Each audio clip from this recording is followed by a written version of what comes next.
You're turning down our offer? Good luck elsewhere. He sneered, leaning back in his Herman Miller like he just delivered a mic drop.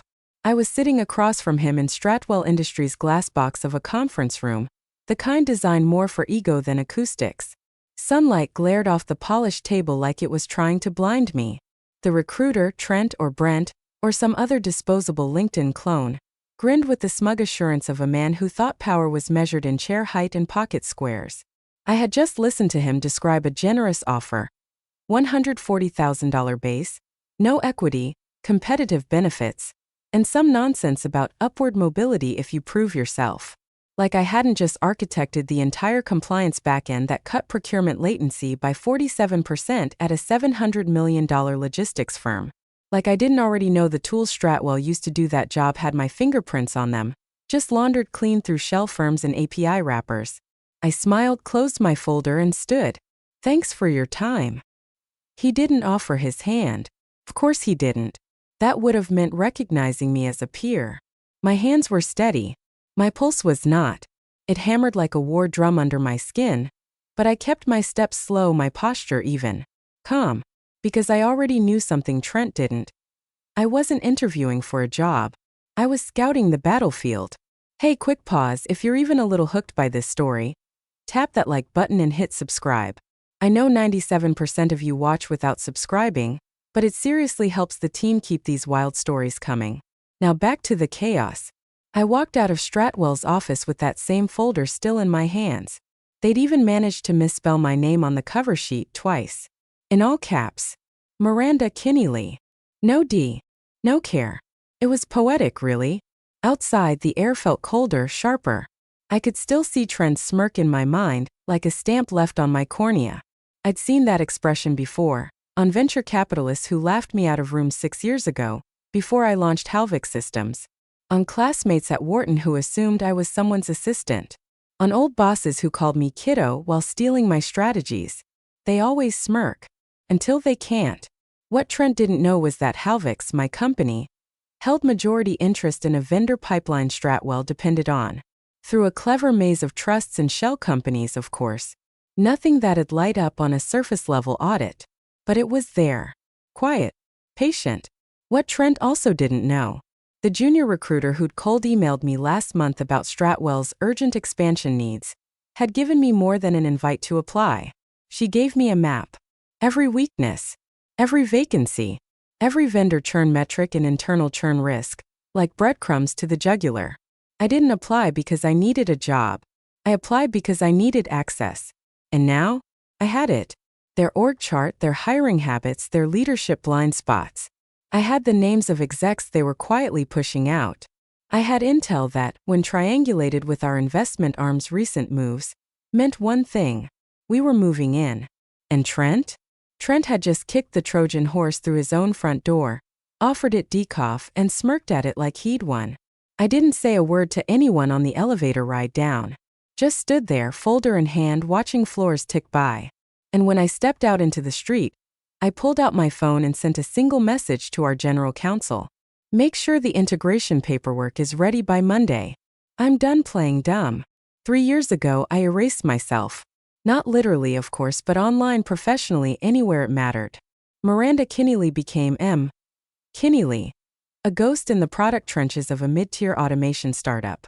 That's what the world saw. LinkedIn showed me as a low-drama director of product, with a forgettable bio and a recycled headshot from a 2016 trade show. No features. No mentions. No noise. Behind that paper-thin curtain, I was the co-founder, chief architect, and majority shareholder of Halvik Systems, a machine hiding inside another machine. We didn't build platforms, we built the platforms other platforms used, then licensed them through shell firms and vendor bridges. Think of it like writing the script for a play that everyone else performed, while I watched from the lighting booth. I had reasons. Strategic ones. You don't take down Goliaths by screaming on rooftops. You get in close. You blend in. You let them mislabel you. And then you pull the right string. Stratwell was a perfect example. Their vendor compliance tracker. The one they proudly demoed at a recent conference as part of their AI integrated procurement suite? That was my code. My logic. My documentation even just cleaned and rebranded by one of our white label arms, Nexus 12. Every time they ran a risk report or reviewed supplier certifications, it pinged my infrastructure.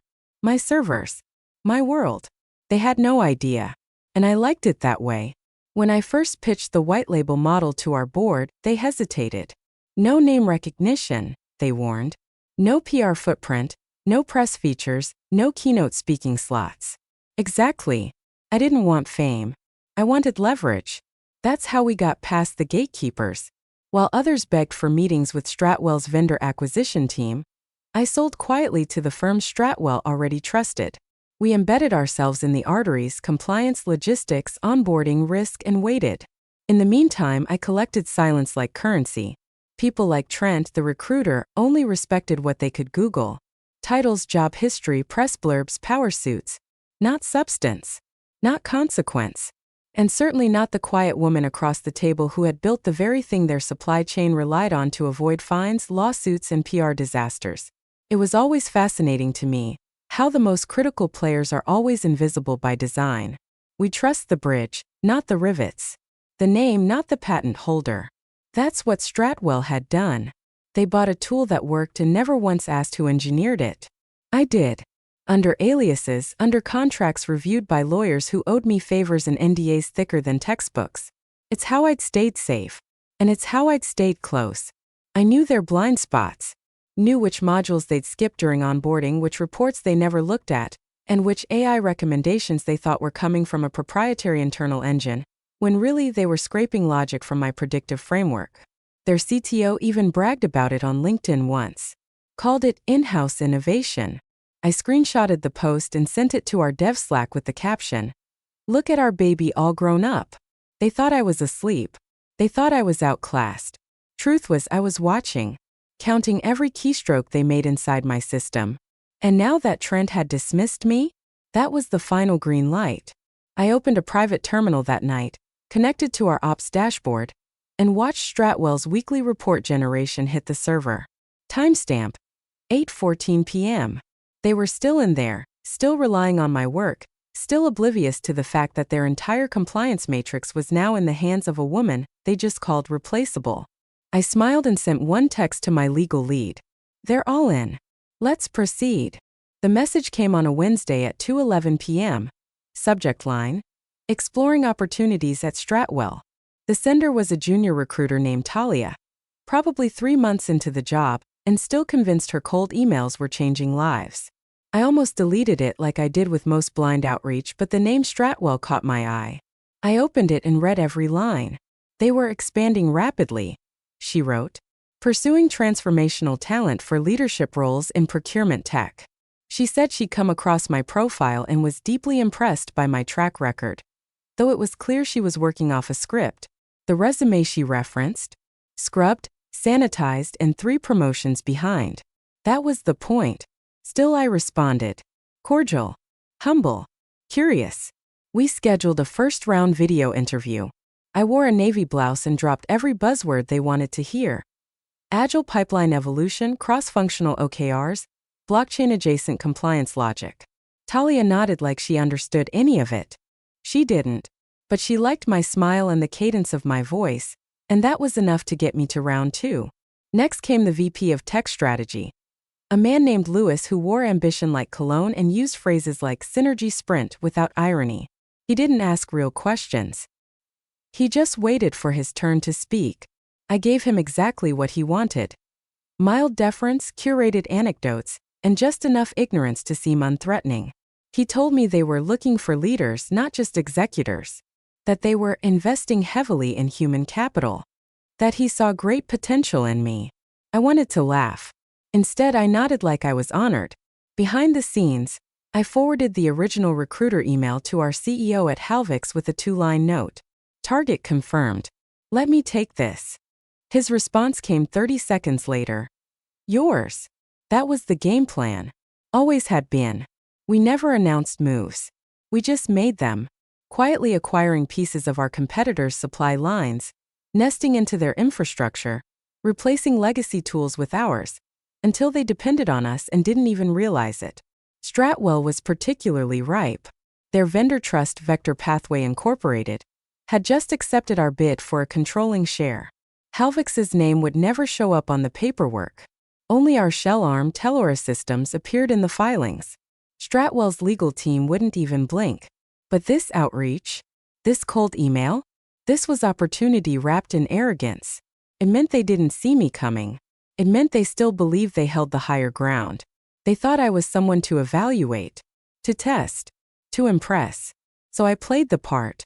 Let them think they were recruiting a director when what they were actually doing was giving me front row access to every flaw in their system. And it was worse than I thought. Internal turnover was high, 3 resignations in procurement within the last 60 days. Their AI initiative was bleeding money. They were testing a pilot compliance module using a competitor's codebase, but half the fields weren't populating correctly because they skipped the licensing check. They thought the tool was failing. In reality, the tool was flagging them as unlicensed. They were rotting from the inside but smiling for the press. It was almost poetic. By the time they circled back with a leadership opportunity, I already had copies of 2 internal memos, a full list of strategic vendor partnerships, and confirmation from our counsel that Stratwell's compliance clause would auto-trigger a renegotiation within 90 days if certain thresholds weren't met. Thresholds I now had the power to tweak. All I had to do was say yes, play it out, and wait for the right moment to pull the thread. The offer came wrapped in a PDF with fake gloss, bold fonts, meaningless perks, and the kind of phrasing meant to dazzle someone too desperate to read between the lines. Excited to have you join our vision, it read, followed by a number so low I actually laughed out loud in my kitchen. $140,000 base. No equity. Performance bonus to be determined. No signing incentive, no relocation, no ownership. But plenty of vague promises about being part of the rocket ship. They thought they were doing me a favor. I knew the call was coming before it did. Thursday, 9:06 a.m., just as I was pouring coffee. Caller ID said, Stratwell HQ. I let it ring twice before picking up. Miranda. Just wanted to walk you through the offer details personally, Trent said. Trent? The recruiter who treated job candidates like overstock inventory. His voice was already sliding into sales mode. We're thrilled to get this finalized. You'll be working directly under the VP of Strategy, big exposure, big opportunity. I listened, saying nothing. He walked me through the bullet points like he was revealing a state secret. I let him finish, let the silence stretch. I appreciate the offer, I said finally, but I'll be declining. Dead quiet on his end for a beat. Then came the scoff, light practice, the kind that comes with years of thinking rejection is beneath you. You're turning down our offer? Good luck elsewhere. He said it like a threat. Like I was jumping off a cruise ship into shark-infested waters. I could practically hear him leaning back in his chair, satisfied that the universe would teach me a lesson. I nodded once, even though he couldn't see me. Thanks for your time. He didn't say another word. No counter. No curiosity. No handshake. Just a click. I set my phone down and stared out the window. A hawk drifted above the treetops outside my apartment, circling something that didn't even know it was being hunted. That's how Stratwell operated. That's how most of them did.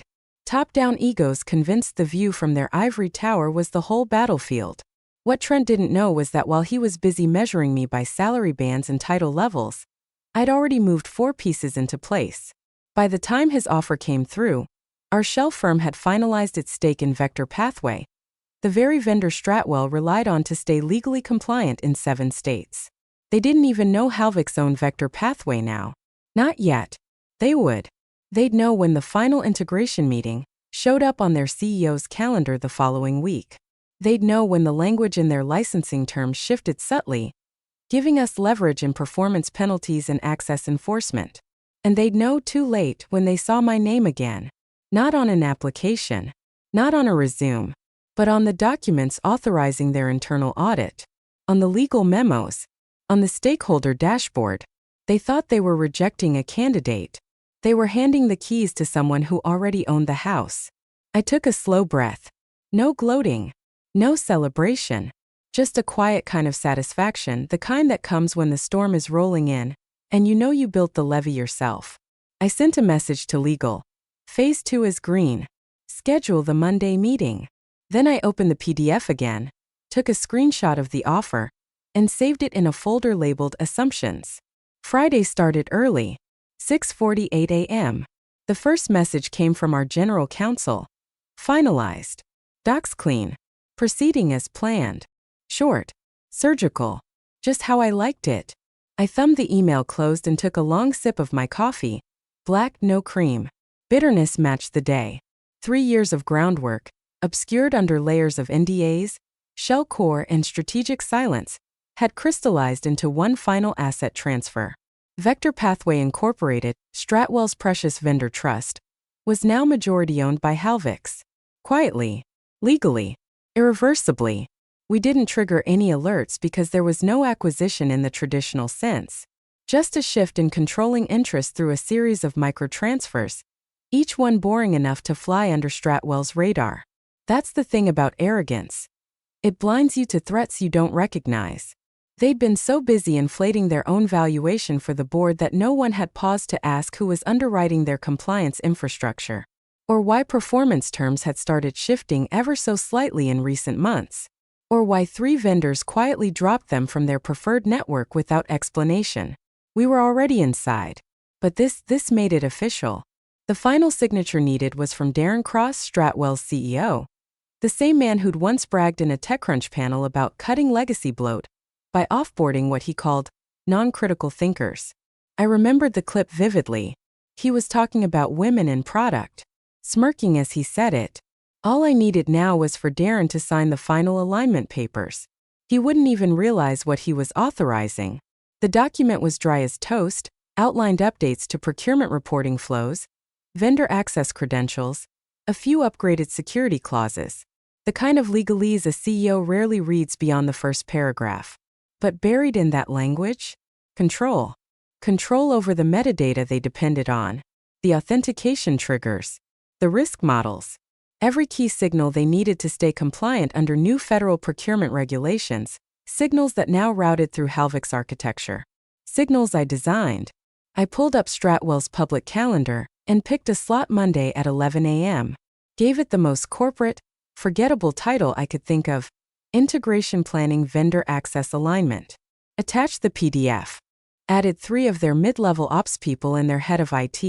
And then, just before clicking send, I added Darren Cross. That was the moment it all clicked into place.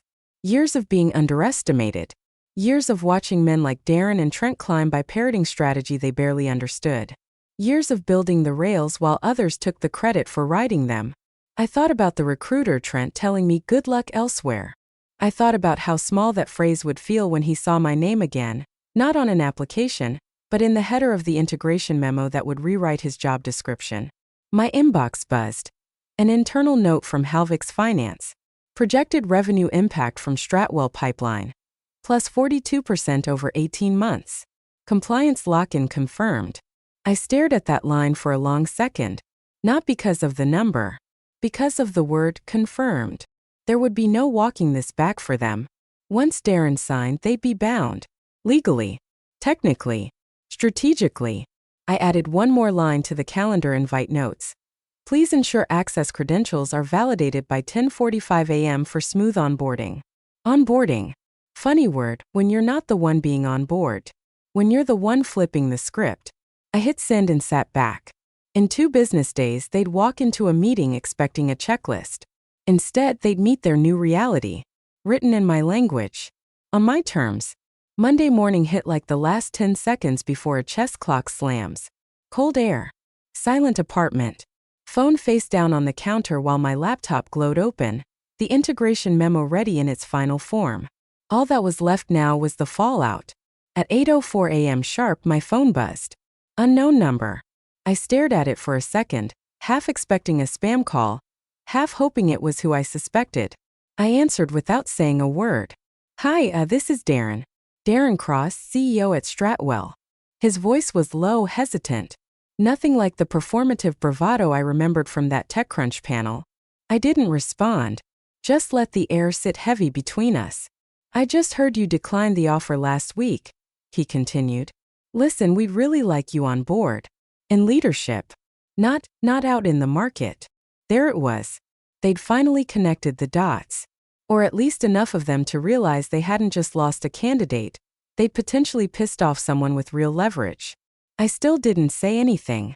Just walked slowly toward the window, letting him squirm in the silence. "We can adjust the offer," he added quickly. "Salary, bonus, stake. Just name your number. I'll authorize it personally." He was unraveling. Not in a meltdown way.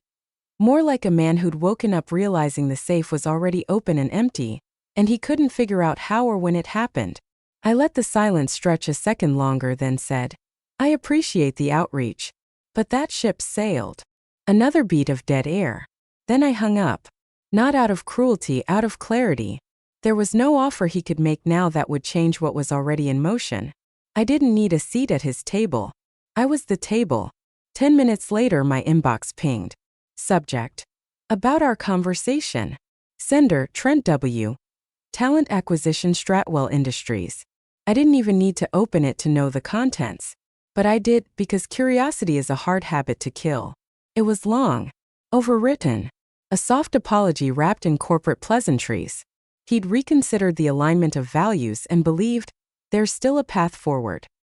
He was surprised to hear I'd passed on the offer so quickly, but respected my decision and wanted to reopen the dialogue with revised terms. I stared at the email for a long time, not because I was tempted, because I wasn't at all. It was like watching someone try to tape together a broken window with sticky notes. "Too late, Trent. You treated me like I was disposable.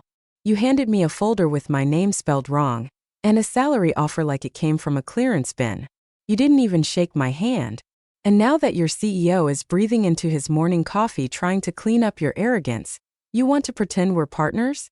I clicked mark as read.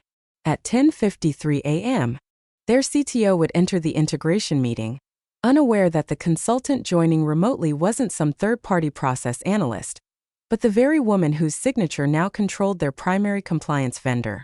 By 11:15, they'd start asking questions. By noon, they'd understand the answers. And none of them would be in the form of a job offer. The double doors to Stratwell's executive boardroom opened at exactly 11 a.m. Polished glass, frosted corners, a long walnut table that screamed compensation and security.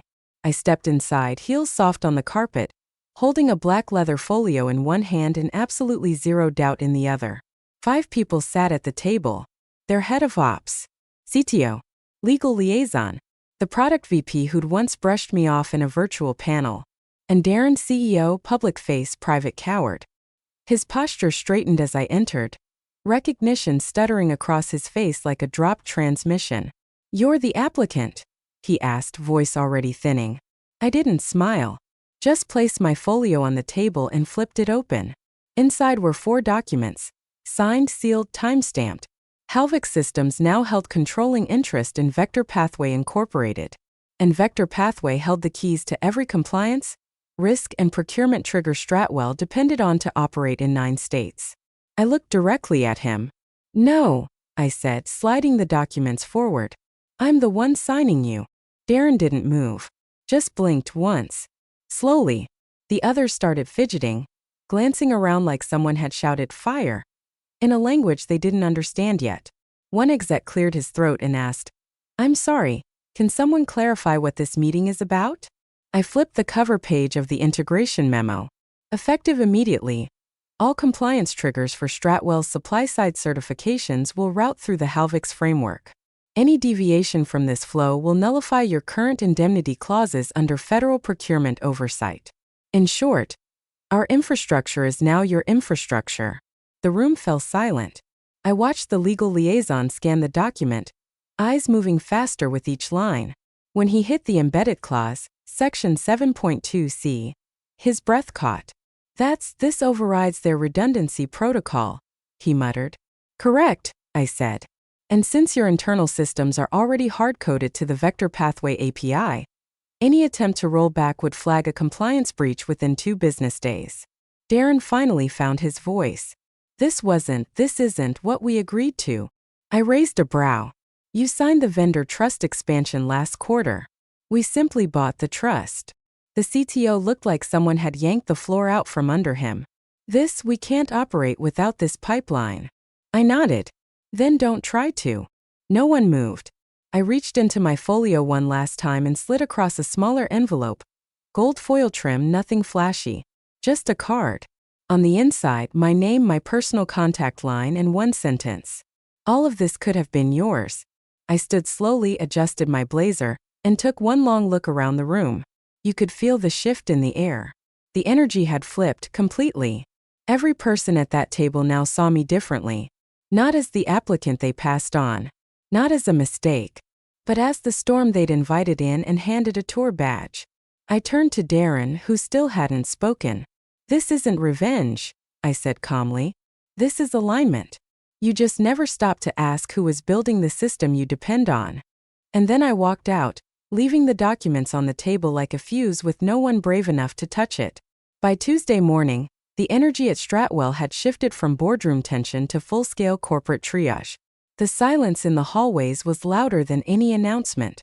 Everyone knew something had cracked, but they didn't yet realize it was structural. At 9:12 a.m., I chaired the first realignment meeting. Not as a consultant, not as a guest, as the acting authority on operational continuity and vendor consolidation. That meant I had final say on personnel, systems, spend, and integration. The board ratified the restructure overnight after legal confirmed the terms were non-negotiable. They didn't even argue. Just folded like laundry. By noon, 5 mid to senior managers had been formally exited. Redundant layers that had been clogging Stratwell's agility for years. They were the ones who repeated buzzwords in meetings, added nothing in postmortems, and built empires out of PowerPoints. Darren tried to save 2 of them, legacy team members, he called them. I didn't even blink. Gone. The compliance team was next. That one actually stung for some of them. These weren't bad people, just obsolete. The entire department had been operating manually on tools that my team at Halvix had already rendered autonomous last quarter. I presented the performance delta. A 38% increase in speed, 72% reduction in errors, and a cost savings that made Stratwell's CFO audibly exhale on the call. We didn't terminate them with cruelty. We offered full severance packages and placement referrals. But we made it clear. Compliance now belonged to the system. My system. And then there was Trent. Trent, the recruiter who told me good luck elsewhere. Like he was doing me a favor by underpaying me. I didn't fire him. That would have been too dramatic. Too personal. I had HR reclassify his role as externally unaligned with strategic stakeholder priorities, which is corporate code for, "You're not part of the future." They called it a transition. His badge was deactivated by 3 p.m. I was leaving the exec floor around 4:30 when one of the directors, Bethany I think, caught up to me near the elevator. She looked shaken, like someone had walked over her grave but hadn't stepped off yet. "Can I ask you something?" she said, voice low.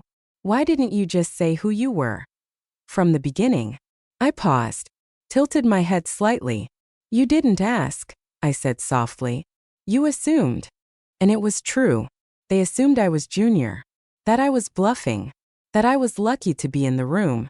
They assumed the quiet ones wanted jobs instead of leverage. That they could smell power when it walked in. They assumed wrong. As the elevator doors slid shut, I caught a glimpse of the Stratwell logo on the far wall. Familiar now, but fading. We were already beginning rebrand talks. New leadership. New roadmap. New face. The last thing I saw before the doors closed was Bethany still standing there, rooted in place, replaying every meeting where she'd smiled at me like I was a footnote. She'd be fine. Most of them would. But they'd never forget what it felt like when the system they overlooked pulled back the curtain and said, "You work for me now." Every Tuesday on my way to our satellite office downtown, I pass by what used to be Stratwell Industries headquarters. The sign out front is different now, sleek, black on silver lettering. Virion Analytics. No more blue and gray branding. No more legacy font trying to look modern. Just clean lines and sharper intent. That building used to hum with ego. Now it runs on code I designed. The reception desk, once staffed by a woman who couldn't pronounce my name correctly during check-in, is now fully automated. Facial recognition and voice sprint verification, all running on Halvix integrated architecture. Security triggers tied to behavioral access modeling. The infrastructure they once mocked as overkill now protects their entire operational backbone. They don't see me when I pass by, and I don't need them to. The CEO? Resigned 3 months after our integration wrapped. Cited personal growth. Landed on some think tank advisory board where his job is to talk about digital evolution, without realizing he was the cautionary tale. The product VP? Still clinging to relevance in strategy calls he no longer controls. We let him stay. Sometimes it's more useful to leave a relic in the room, as a reminder of what happens when you ignore the foundation in favor of flash. But me? I'm not in the building anymore. I'm on the board. I steer from a distance. Quiet, clean, unshakable. On the bookshelf in my office, tucked between a patent award and a framed picture of my dog, is the folder they handed me during my final interview. Still creased from where I gripped it too tightly. Still stained faintly with the thumbprint from my coffee. And still, after all this time, misprinting my name. Kinney Lee M. No D. No effort. No awareness. I keep it there not out of spite, but as calibration. To remind me how easy it is to underestimate someone when you've already decided who they are. People ask sometimes if it was worth it, hiding, planning, letting them think they were holding the cards. My answer is always the same. They offered me a chair. I took the table instead.